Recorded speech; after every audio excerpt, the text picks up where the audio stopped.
Bonjour, bonsoir, ça dépend de l'heure à laquelle vous nous suivez sur nos différentes plateformes d'information. Bienvenue sur votre journal Sabo Galanga, nos titres.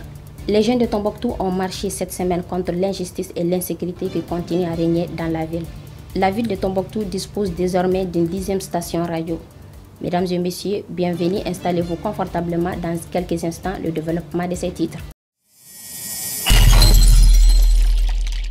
Comme annoncé dans les titres, les jeunes de Tombouctou sont sortis massivement le lundi 12 avril 2021 pour montrer leur mécontentement contre l'injustice et l'insécurité qui continuent à régner dans la ville de Tombouctou. C'était une action de l'initiative Tombouctou Debout pour le changement. Face à l'insécurité qui menace la coexistence pacifique entre les communautés de Tombouctou, les populations de Tombouctou ont répondu massivement à l'appel du mouvement initiative Tombouctou Debout pour le changement. L'objectif de cette marche est de pouvoir dénoncer la situation sécuritaire dans la ville de Tombouctou, mais aussi l'injustice dans les différents recrutements des corps des forces armées de sécurité maliennes FAMA à Tombouctou. Malgré les multiples rencontres, les tensions sociales, les sorties de jeunes, nous constatons encore que beaucoup reste à faire. Le recrutement des jeunes de la région de Tombouctou dans les FDS est devenu commerce au plus offrant. Il y a pas rare d'ailleurs de voir des natifs de Tombouctou passer toutes les épreuves d'un recrutement et ensuite les voir remplacés par d'autres d'une autre région. Comme si ils ne méritent pas d'être là. Le cas d'Agueli Albaka Sissé en est la preuve palpable. Les jeunes marcheurs ne s'arrêtent pas là. Ainsi, ils proposent des pistes de solutions pour une sortie de crise, pour garantir la libre circulation des personnes et de leurs biens à Tombouctou, mais aussi un recrutement digne de ce nom dans les différents corps des forces armées de sécurité maliennes. Nous sollicitons créer une commission régionale du suivi du processus de recrutement, mettre à la disposition de la jeunesse de la région de Tombouctou tout d'enroulement en vue d'obtenir la fiche d'identification du RAVEC, le départ sans condition du directeur régional de la protection civile, mettre notre frère Aguili dans ce droit, sécuriser les personnes et les biens, mettre fin au népotisme et au favoritisme dans les recrutements au sein de l'aménagement et dans les organisations internationales, multiplier les patrouilles surtout dans les quartiers périphériques, créer un centre de sécurité autour de la ville de Tombouctou, la justice pour toutes les victimes de braquages, d'assassinats et d'enlèvements, particulièrement à notre frère Maman Ngouda qui vient de perdre tous ses biens à cause de l'insécurité. Sidi Ibrahim Ould Sidati était le président en exercice de la coordination du mouvement d'Azawad. Il a été assassiné à son domicile à Bamako par des individus armés non identifiés. Il a été enterré à Tombouctou ce vendredi 16 avril 2021. Think Peace a organisé une journée d'échange avec les organisations de la société civile pour faire des propositions de lutte contre l'extrémisme violent à Tombouctou. Lutter contre l'extrémisme violent et la radicalisation de jeunes sont entre autres quelques angles qui ciblent l'ONG Think Peace afin de pouvoir réduire ce risque dans la région de Tombouctou. Raison pour l'organisation d'organiser une journée de concertation avec les organisations de la société civile en vue de pouvoir faire des propositions concrètes pour permettre notamment une lutte efficace contre l'extrémisme violent et la radicalisation de jeunes. Des groupes armés terroristes continuent de terroriser les populations au nord du centre, voire même au sud du pays. Cette situation a amené les autres autorités à l'adoption d'une politique nationale de prévention et de lutte contre l'extrémisme violent et le terrorisme assorti d'un plan d'action élaboré sur 2018-2020. À cela s'ajoute la loi de juillet 2008 portant répression du terrorisme au Mali. Les organisations de la société civile ont un rôle clé à jouer. Elles doivent participer activement à la gestion de l'action publique.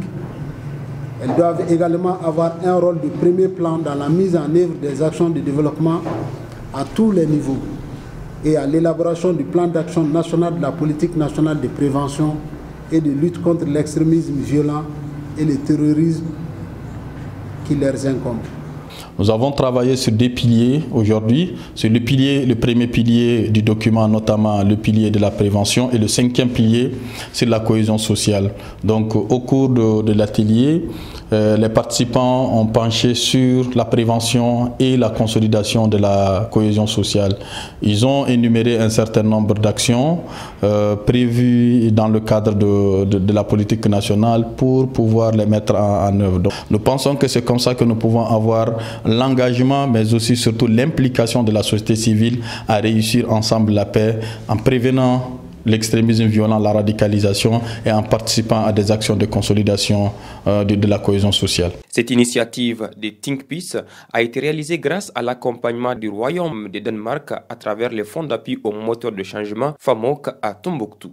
L'association AGNA, en partenariat avec APPDE, a lancé un projet de soutien pour les enfants talibés en cette période de Ramadan. Ce projet consiste à fournir le déjeuner aux talibés pour leur permettre de mieux tenir la journée. Pour venir en aide aux enfants talibés en cette période du mois de Ramadan, l'association nomade AGNA, en partenariat avec l'Alliance pour la protection et la promotion des droits de l'enfant APPDE, a initié un projet intitulé Projet de soutien aux enfants talibés de Tombouctou. Ce projet consiste à fournir le déjeuner aux enfants pendant cette période du mois de Ramadan.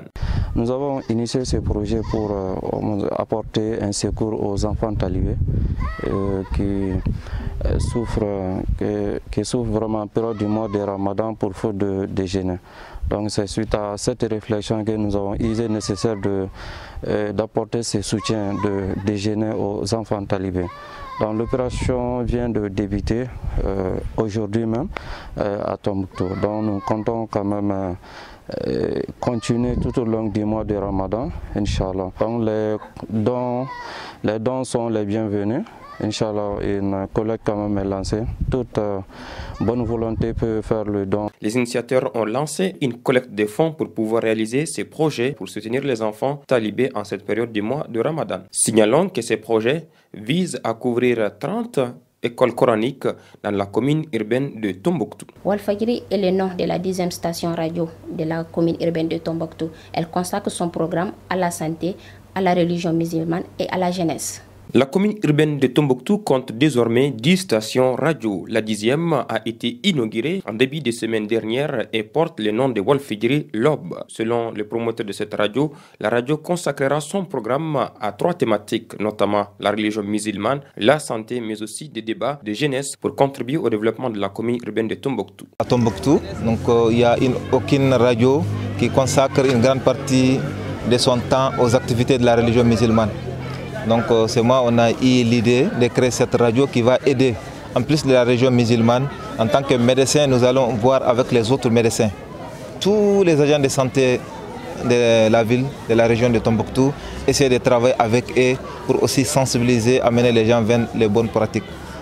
Aussi, le troisième volet que nous avons, c'est le volet jeunes. Nous allons travailler avec les jeunes leaders. Parce que maintenant, il y a beaucoup de jeunes leaders qui ont des sociétés, qui ont beaucoup d'autres activités qui peuvent venir aider à sensibiliser les autres jeunes. Étant autour du thé, ils peuvent s'asseoir et écouter, ça peut les aider à se développer eux-mêmes et développer leur région. Ça va beaucoup aider. Donc c'est pour cela qu'on a fait la création de cette radio qui regroupera ces 3 grands volets. La cérémonie d'inauguration s'est d'abord enclenchée par un prêche sur la paix et la cohésion sociale, mais aussi les rôles des radios et des hommes de médias dans le cadre du maintien de la paix entre les communautés. Que vous pourrez suivre sur les 89 MHz. Toujours dans le monde des médias, la radio Kalemie a lancé un programme de prêche dans ce mois béni de Ramadan pour permettre à la population de mieux comprendre la religion musulmane.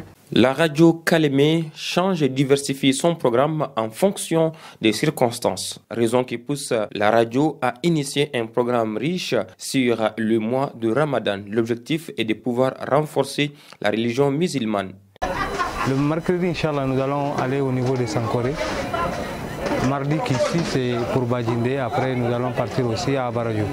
Et c'est une semaine pour la prêche, pour sensibiliser les populations de Tombouctou, pour revenir à notre religion, pour croire à ce que nos marabouts nous disent, pour croire également à ce que les hommes des médias ne cessent de donner comme conseil. Parce qu'apparemment nous avons constaté qu'ici à Tombouctou, les valeurs religieuses sont délaissées carrément. Pour revenir à tout ceci et respecter davantage le mois de Carême, le club Kalemie FM a eu cette idée et nous remercions tous ceux qui ont épaulé quand même cette idée, tous ceux qui sont de près ou de loin qui sont avec nous, nous les remercions. Cette initiative de la radio Kalemé a été soutenue par l'Union des jeunes musulmans du Mali, IJMA, section Tombouctou. Merci à toutes et à tous. C'est ce qui va devoir mettre fin à cette édition du journal Sabo Galanga. Merci et à la prochaine.